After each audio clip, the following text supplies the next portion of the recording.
Saludos a todos, muy buenas noches, muy buenos días o muy buenas tardes, el momento que están viendo este programa. Saludos a todos, muchas gracias a todos los que están presentes, a todos los que están viendo esta transmisión. Estamos grabando esto eh, para estar con ustedes en esta Semana Santa, en esta semana en la cual se recuerda la muerte y la resurrección de Jesús. Y el día de ayer hablamos acerca de la resurrección como un concepto que va evolucionando a través del tiempo, la historia del pueblo de Israel, desde la época preexílica, posexílica, en la época intertestamentaria, así como las varias líneas de interpretación del judaísmo de la época del Segundo Templo, hablando de las sectas de esa época, hablando de los fariseos, los saduceos, los esenios, y cómo ese concepto fue tan importante para el desarrollo posterior de lo que es la resurrección de Jesús en los evangelios. El día de hoy vamos a estar analizando un tema muy interesante. Vamos a estar hablando acerca de la muerte de Jesús, el grito en la cruz, realmente qué significa en el texto bíblico, realmente es un elemento histórico o es una elaboración de la iglesia primitiva como parte de la tradición y el recuerdo de la muerte de Jesús. Vamos a estar analizando también las cuestiones y paralelismos en un personaje clave en el mundo helenístico, que es Sócrates, y cómo hace un paralelismo con la muerte de Jesús. Vamos a sorprendernos realmente al conocer cómo es que este personaje lo retratan en la historia y cómo retratan a Jesús. Realmente qué quería decir el escritor. Vamos a estar analizando Marcos, el Evangelio de Marcos, debido a que el Evangelio de Marcos es el menos teológico, podemos decirlo de esa manera. Es el primer evangelio que nos llegó, que se escribió, y escribió de una forma realmente fuerte en cuanto a la obra y ministerio de Jesús. Entonces vamos a comenzar. Saludos a todos, suscríbanse al canal, nos apoyan enormemente suscribiéndose al canal, compartiendo este video. Estamos acompañándoles en esta semana santa, hablando sobre estos temas. Tenemos también en el año pasado, realizamos una serie de videos también acerca de la Semana Santa. No quise repetir en este 2025. Pueden buscarlo en el canal y podrán tener un panorama general de algunos temas que tocamos en cuanto a la muerte, los problemas de la resurrección en los evangelios. También hablamos sobre los evangelios apócrifos y el retrato de la resurrección de Jesús. No queríamos repetirnos, así que pueden buscar esos videos en el canal. Vamos a empezar, vamos a compartir pantalla.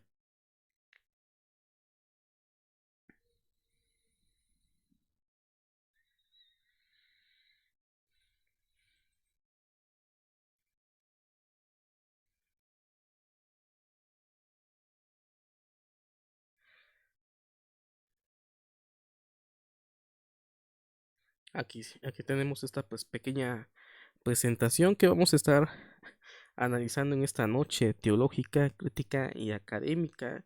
Yo sé de que el tema de la muerte de Jesús es un tema complicado al hablarlo desde el aspecto crítico histórico, literario, pero sin miedo alguno y sin pretensiones dogmáticas vamos a tratar de hablar acerca de este tema. Entonces, han matado a Jesús, el grito en la cruz, una visión crítica. Y vamos a continuar con la presentación hablando sobre un personaje muy interesante y que nos hace ver cómo retrataban en el mundo helenístico algunos personajes históricos, en este caso la muerte de Sócrates, que tiene un paralelismo interesante en el Evangelio de Marcos.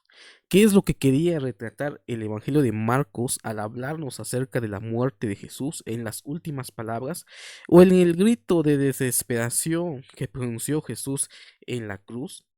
Y sin embargo podemos ver de que algunos autores helenistas retrataban la muerte de Sócrates como un personaje que murió con una paz realmente, en comparación con lo que nos retrata el Evangelio de Marcos acerca de la muerte de Jesús, y que posteriormente los Evangelios Mateo, Lucas y Juan tratan de disminuir lo que nos retrata el Evangelio de Marcos acerca del personaje de Jesús, un Mesías sufriente, un Mesías o un personaje de la historia que sufre amargamente y es condenado al peor castigo que pudo imponerle el Imperio Romano. Y vamos a leer un poco acerca de este personaje antes de pasar a hablar acerca de la muerte de Jesús. Entonces, según Platón, Sócrates murió lleno de paz como un héroe de la filosofía. Sabe a dónde va, su alma es inmortal. Y esto es algo interesante porque recordemos de que en programas anteriores hemos hablado de que el cristianismo retoma muchos conceptos del mundo griego, del mundo helenista, y las adecua a lo que es la teología cristiana. Entonces, para Sócrates, la muerte realmente no es el final. Sabe de que su alma es inmortal. Dice, y por eso se despide de sus amigos como un triunfador. Todo se ha cumplido conforme a lo previsto. Y aquí es donde este autor Javier Picasa, que es el que está haciendo este pequeño comentario y que me llamó la atención, es de que hace un paralelismo en cuanto a la literatura que nosotros tenemos en en el Nuevo Testamento acerca de la muerte de Jesús. ¿Cómo es posible de que el Evangelio de Marcos haya retratado a un Jesús sufriente, a un Jesús que grita en agonía y aún que parece ser de que nos está retratando de que es abandonado por el mismo Dios? Y entonces aquí dice Javier Picasa algo muy interesante. Jesús, en cambio, no cree en la inmortalidad del alma. Y esto es curioso lo que tenemos aquí.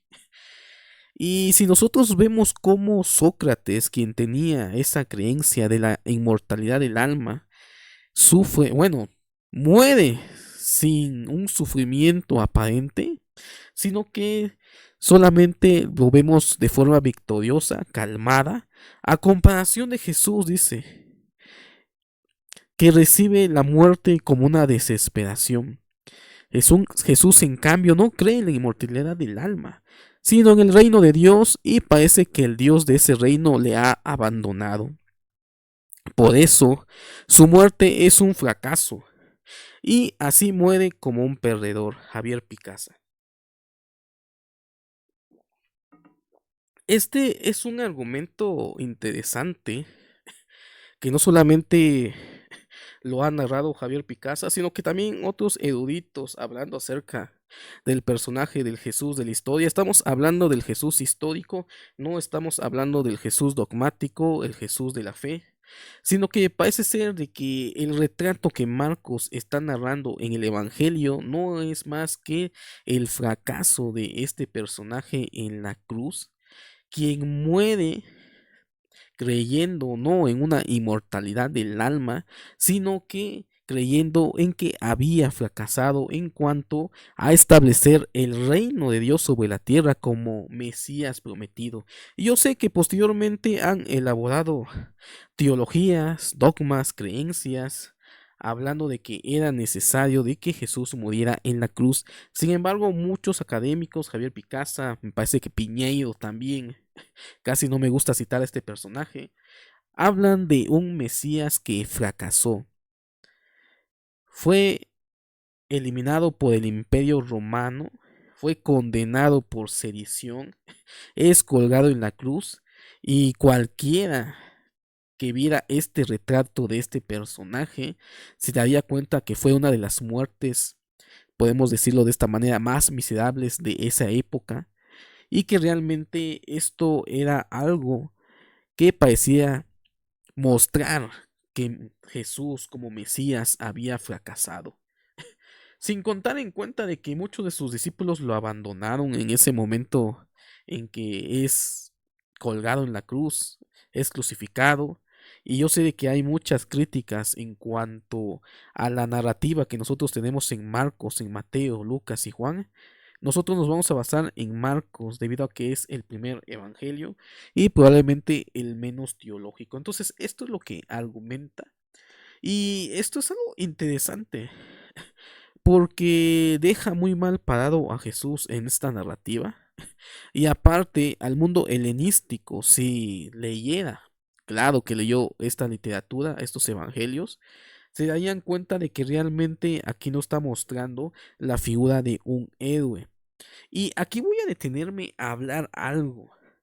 Esto, lo de la muerte de Jesús en la cruz, el grito que vamos a analizar más adelante, ¿es un aspecto histórico o es una elaboración teológica de la memoria colectiva del cristianismo antiguo? Yo voy a dar mi punto de vista. Parece ser de que hay una posibilidad que en el trasfondo de este relato, donde habla de un Jesús que grita, que muere, probablemente sea un recuerdo histórico.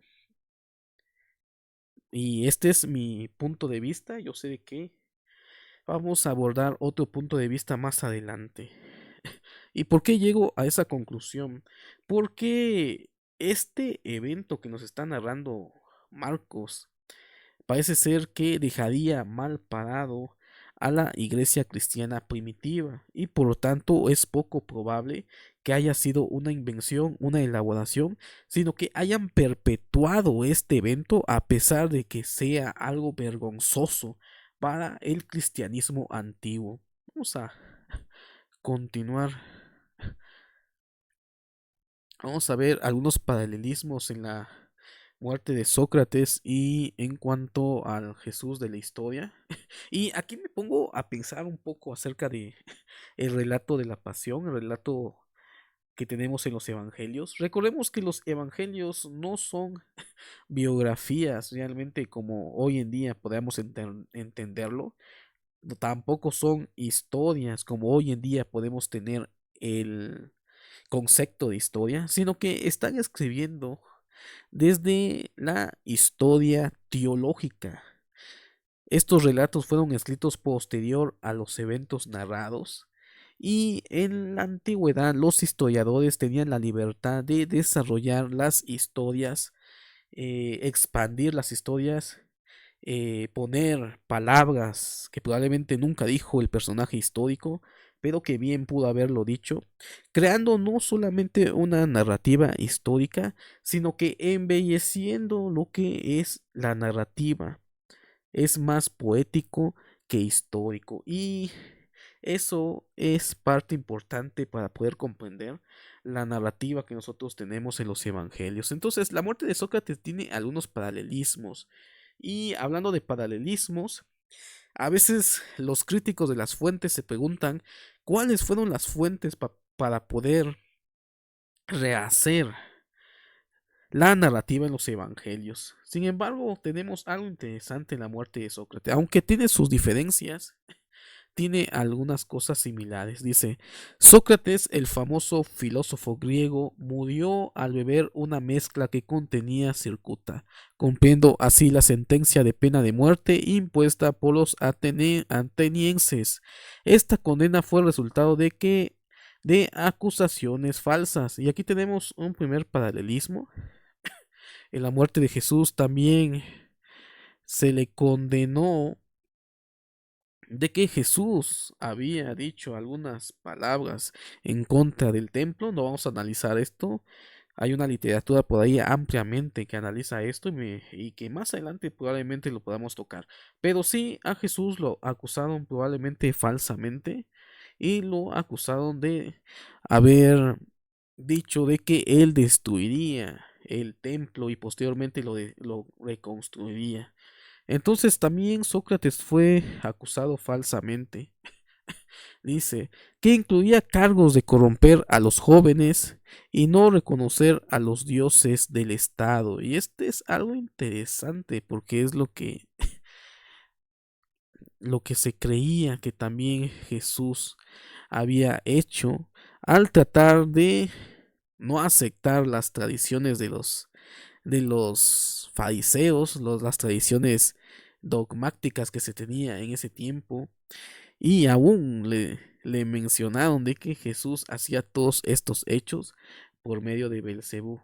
Entonces aquí encontramos algunos paralelismos interesantes. Y más adelante leemos: a pesar de tener la oportunidad de evitar la muerte, eligiendo el exilio o pagando una multa, Sócrates se negó a hacerlo, considerando que esto implicaría admitir su culpabilidad.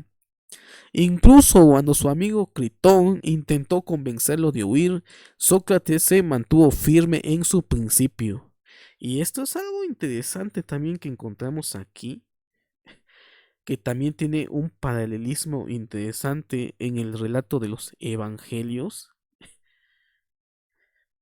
Y la pregunta aquí es, ¿el redactor del Evangelio de Marcos conocía las historias y las biografías helenísticas de su época? ¿Cómo es que desarrolla la narrativa que nosotros encontramos en la Pasión? Y cómo encontramos algunos posibles paralelismos en la muerte de Sócrates. Aunque Sócrates murió con una paz y con la creencia de la inmortalidad del alma, en comparación con Jesús, de que vemos de que la narrativa lo describe como si estuviera realmente sorprendido por los acontecimientos que estaba viviendo. Pero algo más, aquí encontramos que incluso Sócrates pudo haber rechazado la muerte debido a que uno de sus amigos le dijo de que no se entregara a esta condena. No sé si me llego a entender por dónde vamos. En los evangelios tenemos una historia interesante donde Jesús declara: y tú eres Pedro, y sobre esta roca edificaré mi iglesia, etcétera, etcétera. Pero más adelante el texto nos dice de que Jesús estaba narrando de que iba a ser entregado al pueblo, iba a ser entregado a los romanos, iba a ser crucificado o muerto. Y inmediatamente Pedro le dice que esto no acontezca. Y después Jesús le dice: aléjate de mí, Satanás. Y entonces esto es algo curioso y es un paralelismo interesante de que aún en las proximidades de la muerte de Jesús tengamos a este personaje que es Pedro, que se le acerca para tratar de convencer a Jesús de que no padeciera la muerte o la condena, cosa que también tenemos en la historia de la muerte de Sócrates. Y esto ha planteado argumentar cuáles fueron las fuentes que utilizó Marcos para poder redactar la historia de la pasión. ¿Realmente contiene elementos históricos o tiene elementos de elaboraciones eh, literarias eh, fusiladas, podemos decirlo, con antiguas biografías de otros héroes de la época como Sócrates? Cuando el Evangelio de Juan es escrito, algunos argumentan dos fechas probables: el año 50 después de Cristo, y hay otros que argumentan que pudo haber sido en el año posterior a la destrucción del segundo templo. Teniendo en consideración esas dos fechas, podemos ver y reconocer que pues Marcos no vio estos acontecimientos. Marcos pudo haber utilizado la misma técnica que utilizó el escritor de los Hechos y del Evangelio de Lucas, que la memoria colectiva y la tradición cristiana ha argumentado que fue escrita por el personaje histórico de Lucas, pero nosotros sabemos de que eso no es real. Probablemente utiliza la misma técnica de este escritor en estos libros, donde probablemente elabora la historia mediante otros relatos de otros personajes de la historia. Y aquí vemos algunos paralelismos interesantes, pero aún queda inconcluso la idea de cómo es posible de que Marcos haya retratado lo contrario a lo que se esperaría de retratar a los héroes de la antigüedad, considerando la muerte de Jesús una muerte en el fracaso. Han matado a Jesús. Entonces, estos son los textos que nos deja el Evangelio de Marcos acerca de lo que aconteció en ese momento de muerte de Jesús, recordando de que Sócrates no ni siquiera se inmutó, pero también hay que reconocer el contexto en que se están dando estas historias y vamos a leer estos textos que esta noche vamos a estar analizando y que nos lleva a reconocer que hay algunos misterios sin resolver, algunos enigmas. Dice: les dijo, mi alma está muy triste hasta la muerte, quedaos aquí y velad. Esto es antes de que agarraran a Jesús en el Getsemaní. Y podemos ver cómo Marcos retrata la angustia de este personaje que es el Jesús de los evangelios, sin meterle dogmas, sin meterle creencias religiosas o teológicas, porque también se ha dado una explicación teológica de que tenía que sufrir por los pecados del mundo, pero quitándole toda esta interpretación teológica, realmente Jesús estaba preocupado. Probablemente no había tenido éxito en Jerusalén como lo esperaba.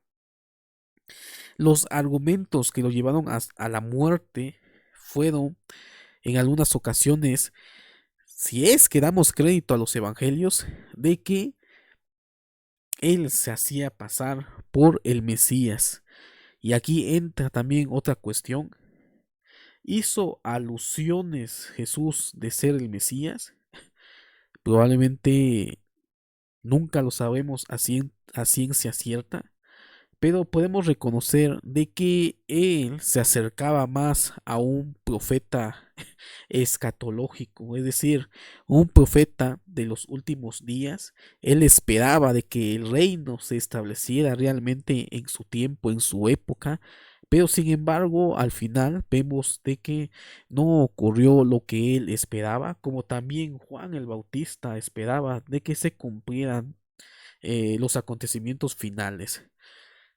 Y aquí vemos a un Jesús que realmente está preocupado porque él sentía de que realmente iba a morir, iba a ser muerto y condenado. Y aquí cabe la crítica acerca de si realmente sabía lo que iba a acontecer posteriormente. Él estaba preocupado, realmente tendría que estarlo. Teológicamente era su misión, o es lo que nos han enseñado de que era la misión de que el Mesías tendría que morir en la cruz. ¿O acaso esto es una reinterpretación posterior del cristianismo primitivo?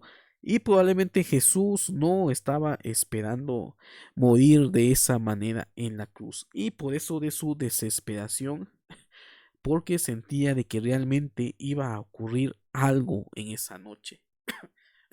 Dice: y a la hora novena, esto ya es en la cruz, ya está en la cruz, dice: Jesús clamó a gran voz, diciendo: Eloí, Eloí, lama sabactani, que traducido es: Dios mío, ¿por qué me has desamparado? Y aquí voy a subrayar esto. Estas son algunas palabras que dijo antes de su muerte y nos hacen preguntar realmente el dolor y el sufrimiento que pudo haber padecido este personaje. Es claro de que realmente pudo clamar a gran voz este hecho. ¿Por qué lo redacta el Evangelio de Marcos? ¿Por qué está retratando lo contrario a lo que esperaríamos de un personaje como un héroe helenístico? Que en este caso tenemos paralelismos en la literatura griega comparado con lo que le sucedió a Jesús en la cruz. Está tratando de describir el sufrimiento de un personaje importante del cristianismo. ¿Por qué el evangelista Marcos trató de expresar esta situación.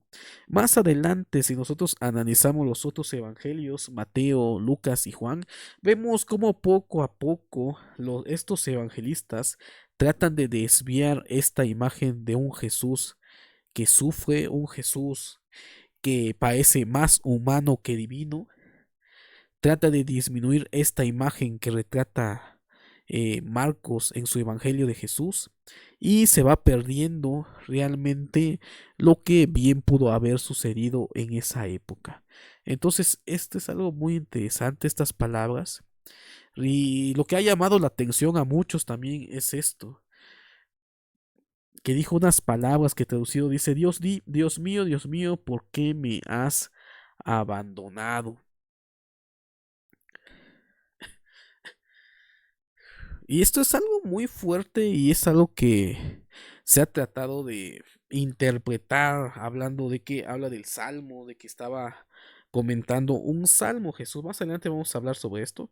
Pero aquí, quitándole la dogmática, la teología y la creencia, parece ser de que Marcos está retratando las palabras de un personaje que realmente se sentía abandonado. ¿Realmente Jesús sentía que había fracasado como profeta escatológico? Probablemente nunca sabremos la respuesta. Probablemente pudo haberlo así creído el Jesús de la historia, que había fracasado en su misión y él sentía de que Dios lo había abandonado. Más adelante ya hay interpretaciones teológicas que tratan de arreglar estas palabras de Jesús en la cruz.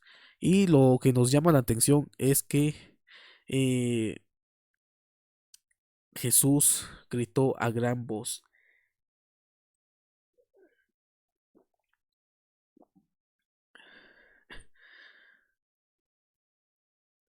y dice, mas Jesús dando una gran voz expiró.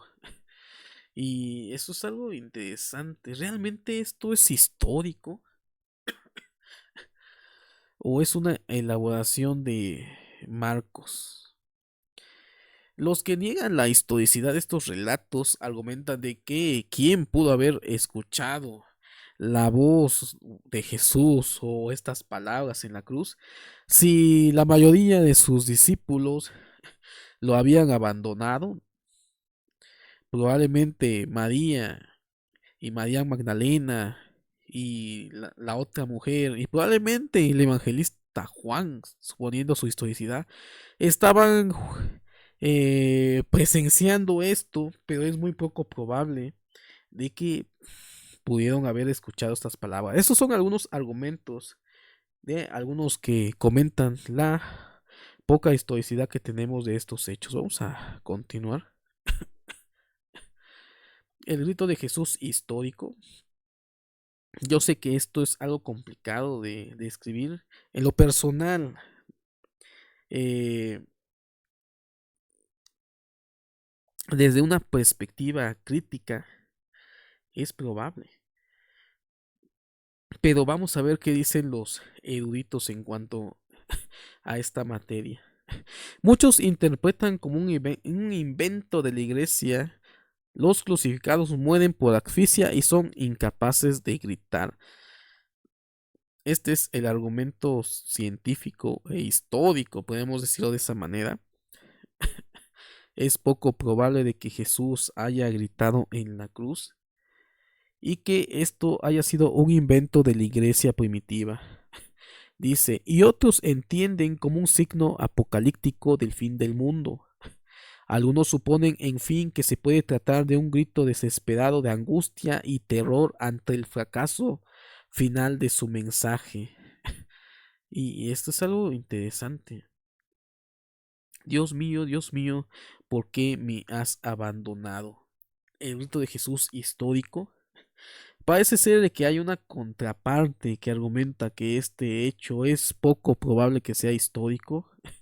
¿Quién pudo haber visto y descrito lo que Jesús dijo en la cruz? O si él gritó en la cruz, ¿realmente había alguien que escuchó esto? O como comentan los críticos de las fuentes y la crítica de forma, la crítica de forma que argumenta de que en los relatos de los evangelios también hay historias, hay leyendas, hay mitos. Yo sé que esto no le gusta a muchas personas, pero esto es lo que argumenta la crítica de forma. Y que probablemente esto sea un invento de la iglesia primitiva, tiene un significado, probablemente tenga un significado, que posteriormente vamos a estar comentando. Pero lo más interesante y lo más curioso de todo es de que el Evangelio de Marcos describe el grito de Jesús como una angustia muy grande. Pudo haber ocurrido un personaje que ha sido azotado y posteriormente crucificado. ¿Tenía las fuerzas para poder gritar? Esto es el contraargumento también, que dice que los crucificados mueren por asfixias y son incapaces de gritar. Dice, suponemos que en su forma actual Marcos 15:34 refleja la conciencia de la iglesia que ha leído la pasión a la luz de los salmos. Y esto es interesante. ¿Qué fuentes fueron utilizados para reelaborar la historia de la pasión? ¿De dónde sacó el escritor del Evangelio de Marcos el redactar esto si no es un evento histórico? Como tampoco las 7 palabras que Jesús dijo en la cruz. Probablemente esto lo haya tomado también de escritos de la Biblia hebrea. Y probablemente esta escena que tenemos acá fue desarrollada de forma teológica como un midrash en boca de Jesús para darle un sentido más profundo a lo que estaba sucediendo en ese momento de Jesús en la cruz, porque probablemente no hubieron fuentes oculares que utilizó el Evangelio de Marcos para redactar la historia de la pasión. Habían pasado ya probablemente unos 20 años, si damos certeza de que se escribió en el año 50 después de Cristo. Si no, si se escribió en el año 70 después de Cristo, ya habían pasado 50 años, si no más. ¿Qué fuentes fueron las que utilizó? Y esto es lo que abre la gran duda acerca de la historicidad de la historia del grito de Jesús, y no solamente eso, sino también algunos acontecimientos narrados en la historia de la crucifixión. Un relato que probablemente haya sido una reconstrucción literaria y teológica y muy pocamente de hechos históricos. El hecho histórico de fondo es real. Todos sabemos y reconocemos, y aún hay fuentes extrabíblicas que dicen de que Jesús murió una muerte en la cruz. Tenemos en la literatura eh, judía, en el Talmud, lo tenemos también en fuentes romanas, de que Jesús murió en la cruz por sedición. Eso es lo que nosotros sabemos históricamente. Pero lo que han retratado los evangelios es una reconstrucción de la historia que ya se sabía. Y esto es algo normal en los escritores de historia en la antigüedad. Retratar y recrear una historia copiando fuentes también antiguas de otros héroes, que en este caso vemos un paralelismo también en la historia de Sócrates y en la historia de Jesús.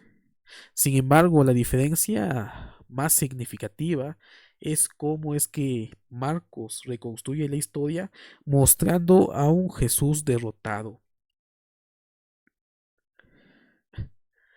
Dice, Jesús un Mesías fracasado.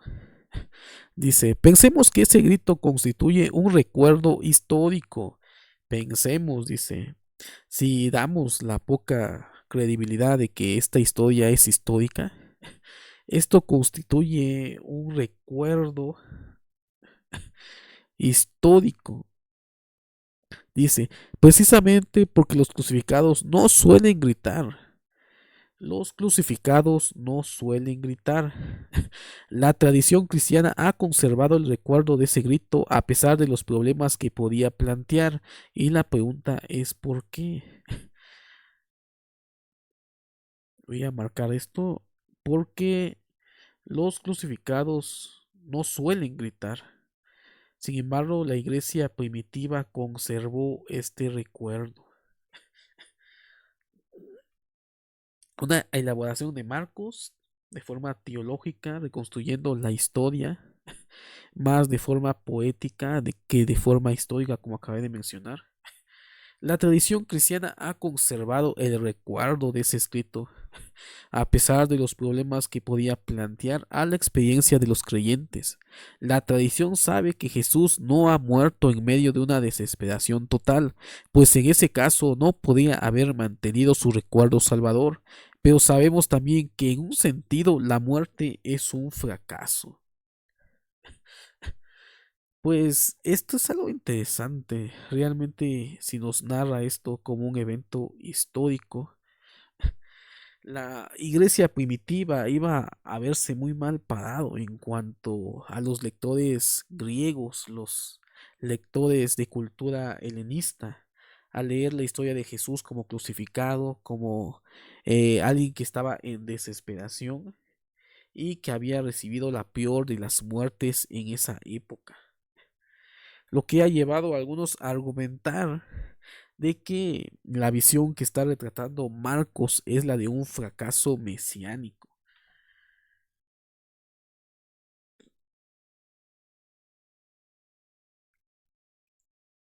Vamos a analizar dos interpretaciones. Al final voy a hablar de una tercera interpretación. Y dice, dos interpretaciones. Pensemos que en el fondo de Marcos hay un grito histórico. Y yo me postulo a que esto pudo haber sido histórico a pesar del problema que nos marca la historicidad. ¿Y por qué digo de que probablemente esto tiene un poco de historicidad? Porque esto deja mal parado a la iglesia primitiva. No puede haber sido un invento de la iglesia haber puesto una historia que dejaba mal parado a la iglesia antigua. Y esta es una de las reglas para poder reconocer la historicidad de los evangelios, que dice de que si un relato nos habla de algo que pone en vergüenza a la iglesia, es probable de que ese relato haya sido histórico.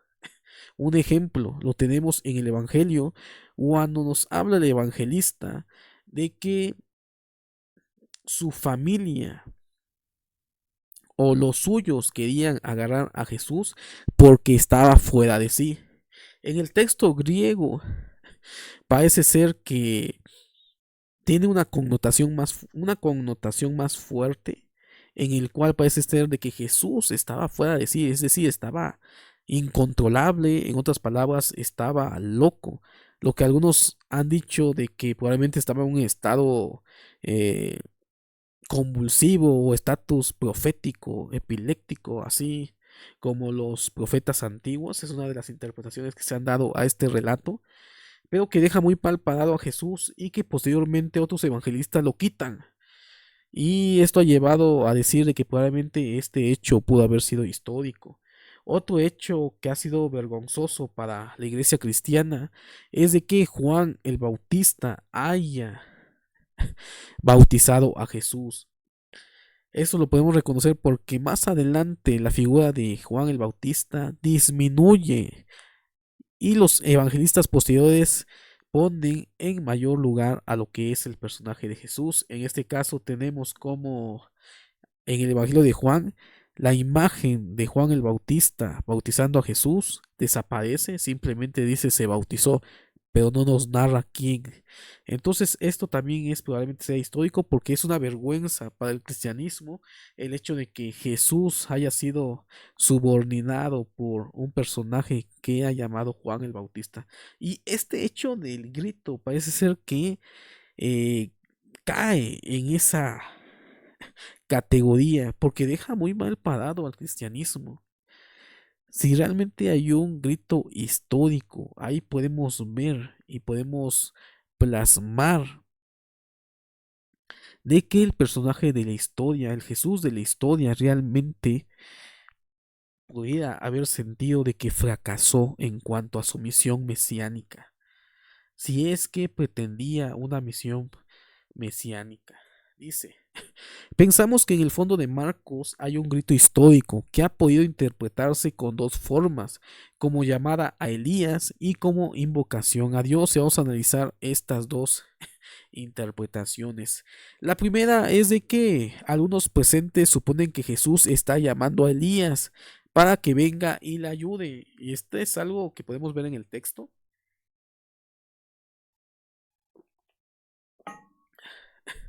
Dice, entendido así, este grito podía ser signo de fracaso.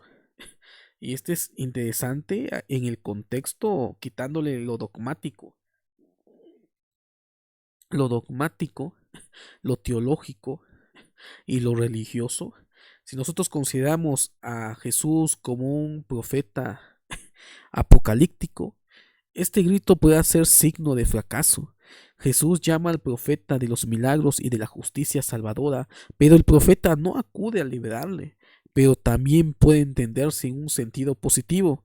Jesús llama a Elías y Elías vendrá de una forma u otra, avalando así la misión profética de Jesús en la línea que había iniciado Juan el Bautista. Entonces, esta es una de las interpretaciones en las cuales bien yo podría comentar que esto ha dado lugar a creer de que Jesús había fracasado como profeta o como Mesías, tratando de llamar a un personaje que lo liberaría.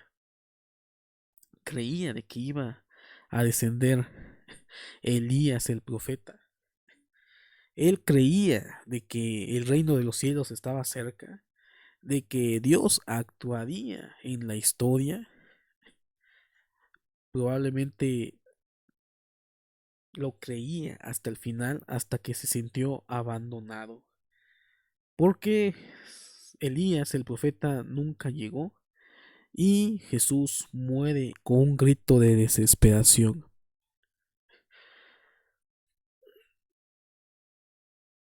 Y tenemos otra interpretación. Dice, y esto yo lo siento más teológico, más forzado.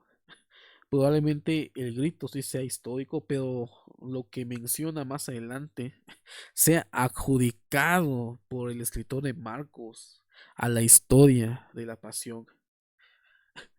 Dice, la iglesia ha escuchado en ese grito las palabras dolientes del salterio. Dios mío, ¿por qué me has abandonado? De esa forma, los cristianos entienden el grito de Jesús como la palabra de llamada al Padre. El personaje principal de la agonía de Jesús no es Elías, sino Dios. En el fondo de este grito se vincula presencia de Dios y abandono, gracia suprema y muerte dolorosa, porque está siempre en su hondura y constituye la gracia y sentido de su vida. Ha invocado Jesús a su Dios, porque se siente inmensamente lejos y no acaba de encontrarle. Le ha llamado preguntando: ¿por qué me has abandonado? Y esta es también esta otra interpretación que probablemente haya sido más teológico que histórico. ¿Hasta qué punto este grito o este acontecimiento, esta escena haya sido histórico? Ya hemos hablado de los argumentos en contra, también los argumentos a favor. Pero en esta parte parece ser más la cosecha del evangelista, el escritor, quien sea que haya escrito el Evangelio de Marcos, y también un recuerdo de la tradición cristiana primitiva para poder darle un mayor significado a la muerte de Jesús en la cruz.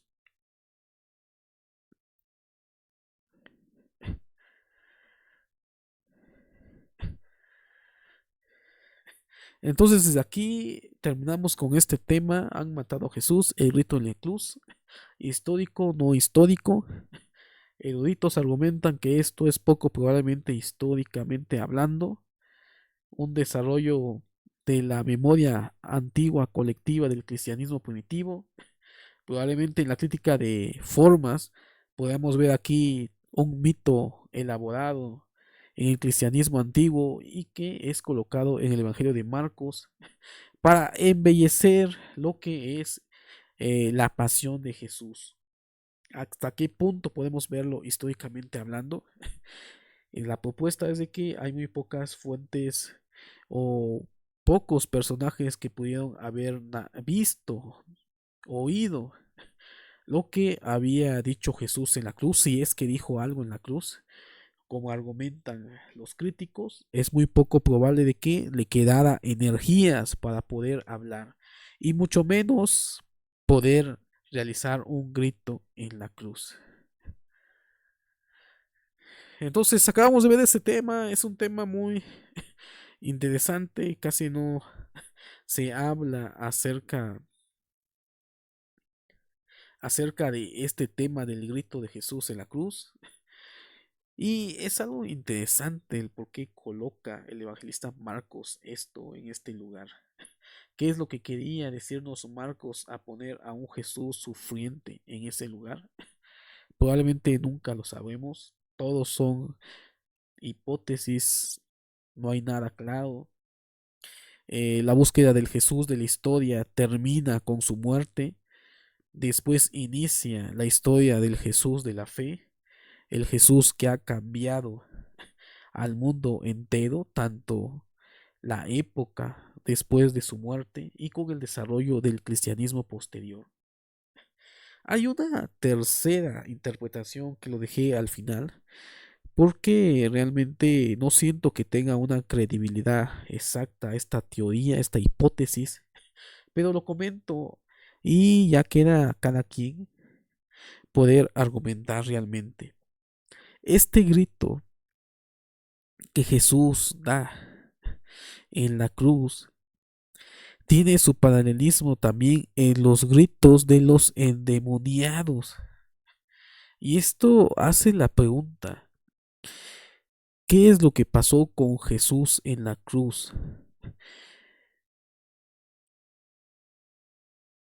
¿Realmente era Jesús? ¿O qué pasó con el cuerpo de Jesús en la cruz para que gritara de esa forma, parecido también a los gritos de los endemoniados que los evangelios narran? Y este es un argumento que se ha dicho, que probablemente Jesús había estado endemoniado en la cruz. Es un argumento que vuela la cabeza, yo lo sé, por eso no lo puse en la presentación, sino que se los dejo a colación en estos 15 minutos que voy a hablar acerca de esto.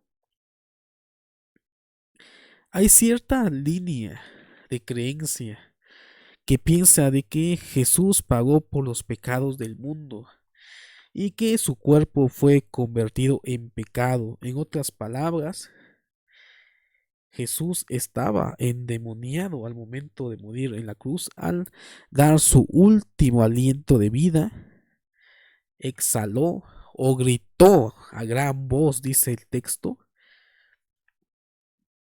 y esto se asemeja a los gritos de aquellos endemoniados que él mismo sanó.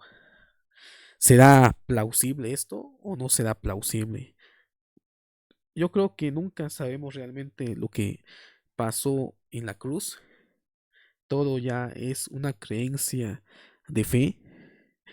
Y tenemos esas tres hipótesis. Jesús se veía como un fracaso mesiánico, llamando a Elías para que viniera y lo salvara. La segunda interpretación, Jesús estaba aceptando su muerte y aún se le estaba dando mayor significado a lo que Jesús sentía en la cruz, haciendo un paralelismo al Salmo que estaba que el Evangelio de Marcos pone en los labios de Jesús. O tres, ocurrió algo realmente asombroso, algo que no podemos explicar ahí en la cruz, para que podamos ver ese grito asociado a los demonios. Como la creencia cristiana tiene de que Jesús murió por los pecados del mundo y entonces el cuerpo de Jesús se convirtió en pecado. Dejo estas pequeñas notas de reflexión